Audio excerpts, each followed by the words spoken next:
Shalom semua, yuk kita mau lanjutin baca lagi.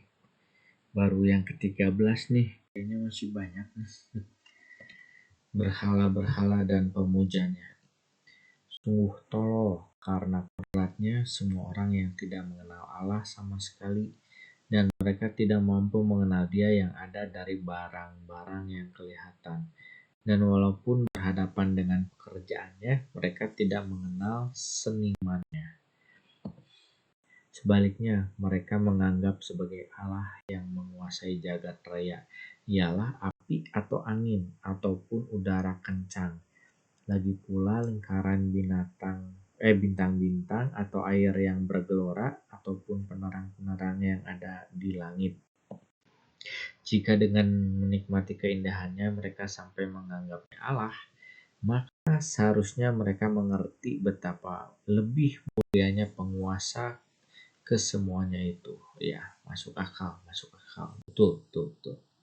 Sebab Bapa dari keindahan itulah yang menciptakannya. Jika mereka sampai dipesonakan oleh kuasa dan daya, maka seharusnya mereka menjadi insaf karenanya. Betapa lebih kuasanya pembentuk semuanya itu. Sebab orang dapat mengenal hal itu dengan membanding-bandingkan kebesaran dan keindahan ciptaan-ciptaannya. Namun demikian dalam hal ini, mereka hanya sedikit saja salahnya. Sebab mungkin mereka hanya tersesat, tetapi mereka mencari Allah dan berusaha menemukannya. Karena mereka sibuk dengan pekerjaannya dan menyelidikinya, dan mereka terharu oleh yang mereka lihat. Sebab memang indahlah hal-hal yang kelihatan itu. Tetapi bagaimanapun juga mereka tidak dapat dimaafkan. Sebab jika mereka mampu mengetahui sebanyak itu, sehingga dapat menyelidiki jagat raya, mengapa gerangan mereka tidak terlebih dahulu menemukan penguasa kesemuanya itu? Betul. Masuk akal. Tetapi celakalah orang yang menaruh harapannya pada benda mati yang mendewakan buatan tangan manusia, yaitu emas dan perak, karya seni dan gambaran macam-macam binatang, ataupun batu yang tidak berfaedah buatan tangan zaman kuno. Misalkan seorang tukang kayu menggergaji pohon kayu yang mudah dikerjakan, kemudian membuang dengan cermat seluruh kulitnya, mengerjakannya sebagai mestinya, akhirnya membuatnya jadi perkakas yang berguna untuk keperluan hidup. Lalu bagian-bagian yang terbuang dari buatannya itu dipakainya untuk menyediakan makanan dan ia pun menjadi kenyang.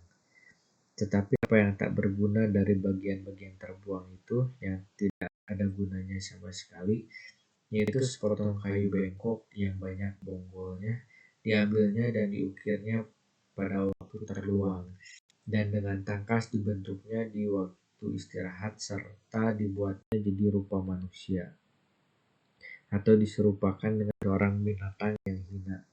Lalu disapunya dengan sedelinggam, dimerahinya kulitnya dengan cat, dan dilumasnya setiap noda yang ada padanya.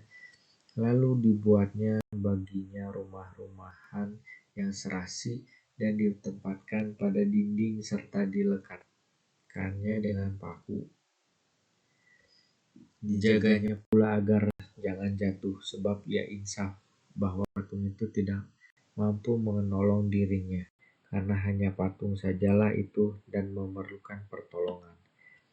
Tetapi kalau ia mendoakan harta miliknya, nikah serta anak-anaknya, ia tidak malu-malu bercakap dengan yang tidak bernyawa. Demi untuk kesehatan ia berseru kepada yang lemah. Demi untuk kehidupan ia memuja yang mati. Dan untuk bantuan ia mohon kepada yang tidak berdaya. Untuk perjalanan ia mohon kepada yang tidak dapat menggunakan kaki.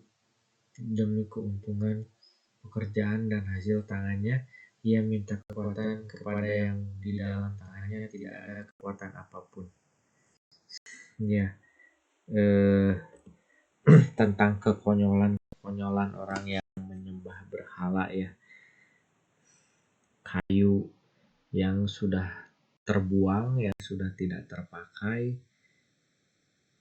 yang tidak bisa menolong dirinya sendiri, dijadikan berhala.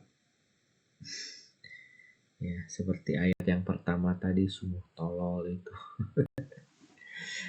Keras, tapi ya memang begitu. Ya, kalau ada yang menyembah berhala. Oke, mungkin segitu dulu teman-teman. Kita ketemu lagi besok ya. Terima kasih, Tuhan Yesus memberkati.